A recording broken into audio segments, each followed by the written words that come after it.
سلامونه دوستانو، ستړي مشئ. دوستانو، په نننۍ ویډیو کې د کامیار پروازونو په اړه یو ښه خبر در سره شریکوم او د هغې ترڅنګ دوی باندې سالمې نیوکې هم دي، نو هیله لرم چې تر پایه پورې مې ملتیا وکړئ. دوستانو، خوشبختانه چې کامیار هوایي شرکت به په هفته کې 2 پروازه د کابل څخه متحده عربي اماراتو ته کوي او د متحده عربي اماراتو څخه کابل ته، مطلب دا چې کابل څخه ابوظبي او ابوظبي څخه کابل ته. دغه تاریخونه دي چې دوی به په دې تاریخونو باندې پروازونه کوي.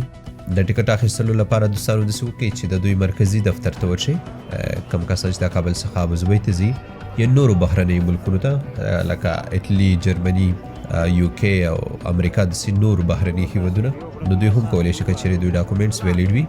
کویټ مسافر تیر پرواز کې هم تللي او په دې پرواز کې به هم انشاءالله تللی شي، خو باید د دوی ډاکومنټس ویلیډ وي او د کویټ کم ریکوایرمنټس چې دي هغه دوی پوره کړي. د هغې ترڅنګ سعودي عربستان مسافر زیاته پوښتنه کوي. زه چې څومره معلومات لرم هغه دا دي چې سعودي عربستان صرف هغو مسافرو ته اجازه ورکوي کوم چې هلته واکسین پوره کړي دي.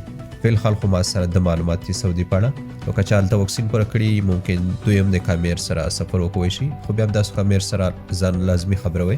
د هغې ترڅنګ کوم مسافرین چې د نورو ملکونو څخه خپل هیواد ته تلل غواړي، مقصد دوی متحده عربي اماراتو سربیره نورو بهرنیو ملکونو کې ژوند کوي، خو دا چې اوس پروازونه نارمل نه دي شروع، نو دوی هم کولی شي چې کامیار هوایي شرکت سره ابوظبي څخه کابل ته سفر وکړي.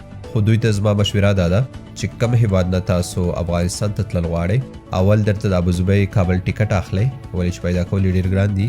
هغې نه پس کوم هیواد نه چې تاسو ابوظبي ته ځئ هغه ټیکټ بیا واخلئ. مقصد یو کس ایټلي نه ځي افغانستان ته، دی اول ابوظبي کابل ټیکټ واخلي، هغې نه پس بیا ایټلي او ابوظبي ټیکټ واخلي. دا زما مشوره ده، ولې که چیرې درته ابوظبي کابل ټیکټ میلاو نه شو نو شاید تاسو په ستونزو کې راګیر شئ. کامیار هوایي شرکت خپل ټیکټونه دومره لوړ کړي دي چې هیڅ ساری نه لري. واړو ته پته ده چې کوم مسافر د کابل څخه ابوظبي ته ځي دوی دغه پیسې څنګه پیدا کوي. ډېر کم به داسې کسان وي چې دوی سره پیسې وي، خو زیات شمېر داسې کسان هم شته چې دوی قرضې کوي، خپل کور څیزونه خرڅوي، بیا دغه ټیکټ اخلي.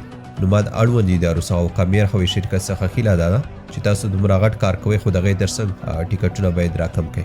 کم سے کم باید $300 300 هم زیات دی، خو بیا هم چې $300 سره څه طریقه کېږي، د دې نه خو لوړ قیمت هیڅ جایز نه دی. بلخوا مسافرین چې 6 میاشتې وخت پې تېر شوی دوی ته کامیار ټیکټ نه ورکوي. زه نه پوهېږم کامیار ولې ټیکټ نه ورکوي، خو کوم ملګرو چې 6 میاشتې وخت پوره شوی دی تاسو خپله ویزه چیک کړئ چې سیسټم کې فعالي او شین نښان درکوي. کامیار والا نه ټیکټ رااخلئ، ورته ووایئ که چیرې زه ایرپورټ نه راوګرځولم مسؤلیت زما خپله دی، ولې چې اماراتو قانون ته که موږ وګورو او په لسګونو خلک لاړل، تاسو خپله ولیدل او بیا هم تاسو دومره تشویش کوئ. هیڅ ستونزه هغې چا ته نشته چا چې ویزه فعالوي سیسټم کې او شین نښان ورکوي. د هغې ترڅنګ هغه د واکسینو رجسټریشن او اپروول رجسټریشن QR کوډ چې کوم ورته وایي هغه هم ضروري ده. که هغه ټیکټ اخیستلو نه پس کوئ او که مخکې کوئ څه مسله نه. دا د کامیار پروازونو په اړه معلومات، انشاءالله چې څه به نه وي پکې پاتې. که بیا هم څه نوي معلومات اپډیټ راتلل تاسو هغې لپاره احمد ټایمز تعقیبوئ، انشاءالله زه به پوه خبروم. نور ستاسو دعاګانو او سپورټ نه د زړه له کومې مننه کوم. ښاد او باد اوسئ.